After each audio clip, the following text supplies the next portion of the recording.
What's up, manga fans? This is Raphael from C Manga, and welcome back to another review of Bleach. This week's chapter 602, Bane looking good. So, not sure if that title was a KFC parody or something, but yeah, this chapter was interesting.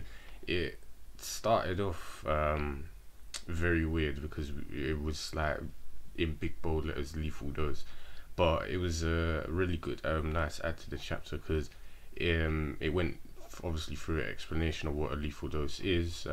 If anyone doesn't know, you know, it's the set amount of a substance that can kill a creature. So like if you overdosed in drugs, a certain food, liquid, whatever, that's what a lethal dose counts as.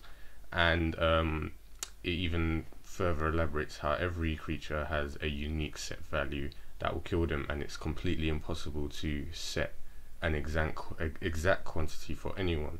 So this leads up to what Askin's power is, the death dealing, and it makes his power very interesting, probably one of the most interesting powers I've seen so far from the Stone Ritters. And he can literally bypass that impossible feat of working out an exact quantity for anyone. He can calculate the perfect lethal dose of any substance to 100% kill anything or anyone he wants to kill, and he can even freely control and modify that quantity at will. So it's like he can decide to obviously raise it or lower it, and I'm just thinking that power is quite lethal and amazing. And we see in the chapter as Nemaya literally, he hasn't been touched by Askin at all, but he's collapsed and he's in a lot of pain. And Askin reveals, basically, he says that he's increased the amount of blood in Nemaya's body to the point that it's too lethal for him to handle. So it's like, as I said, a lethal overdose.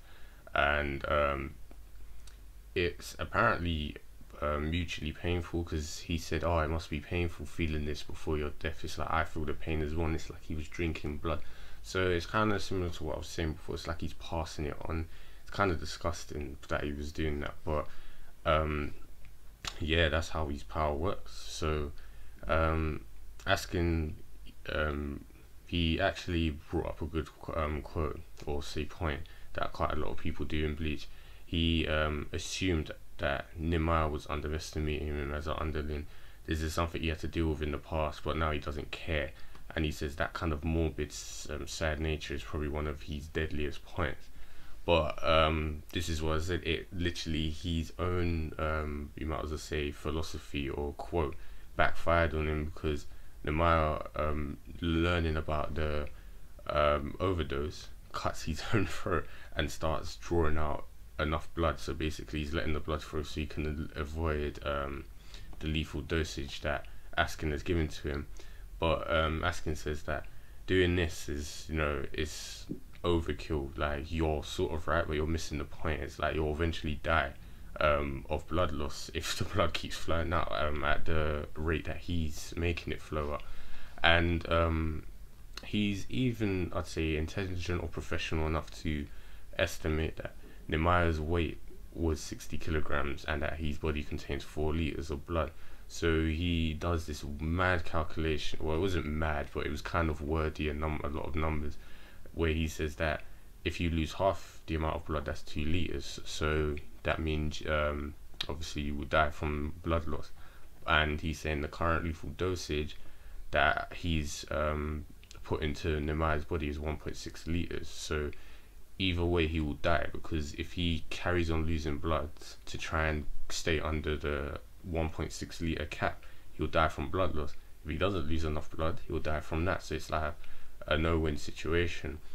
But as you know, the number rule thing in Bleach, when you reveal your powers and tell it to the enemy, you get your ass handed, and it reverts. So finally Korinji makes his reappearance for the first time since, you know, he started fighting against Juha and that weird two-tongued Vanderich.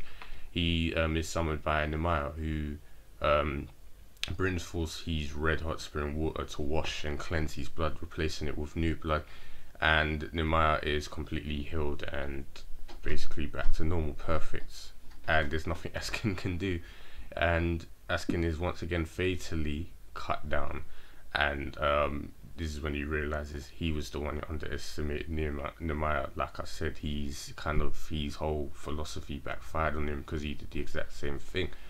But I'm kind of confused by this because last chapter he was cut in a similar fashion. What makes it different this chapter that it can kill him, or are they not dead, or was there did he hit a vital point that he didn't hit last time? Because I'm pretty sure Nemaya double tapped him, he cut him, and then he cut him down again across the throat last chapter. So what makes this chapter so different?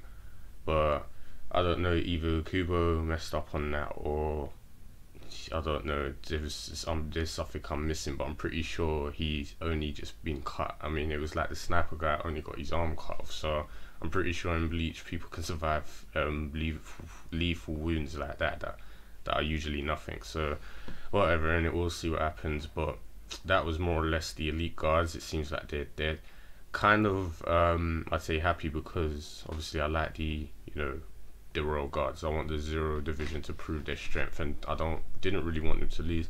But at the same time, these elite guards kind of seem pointless because they kind of just got train wrecked by Nemaya, which was badass. But it's like sometimes certain characters, I feel like they don't need to be revealed, because I know they're just being used as a plot device to make other characters look stronger. So because especially someone like Nemaya, his power, not Nemaya, Askin, his power was very interesting, but if he is dead, that was literally only a chapter and a half that we saw of him using it. So what can I say about that? It's Bleach, in it. But as I said, it is annoying when certain characters are revealed and they're quite good. Other characters that I don't care about, don't mind them dying, but Askin had an interesting power, so it's kind of sad to see him done already. But like I said, I'm conflicted with my obviously biased opinion of the Royal Guard, that I want them to win and be badass. So I'm not too disappointed. I'm just glad it's hopefully over, and it was fun seeing Nemaya and the rest of the Zero Division show their strength. And now Nemaya challenges Juha to come at him. So we'll wonder what Juha's gonna do in response to this. Is he gonna summon super elites or something, or like ultra elites on top of that?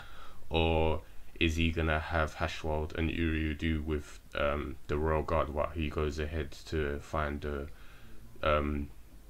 the king himself, Spirit King? Who knows? But as I said, it was a good chapter.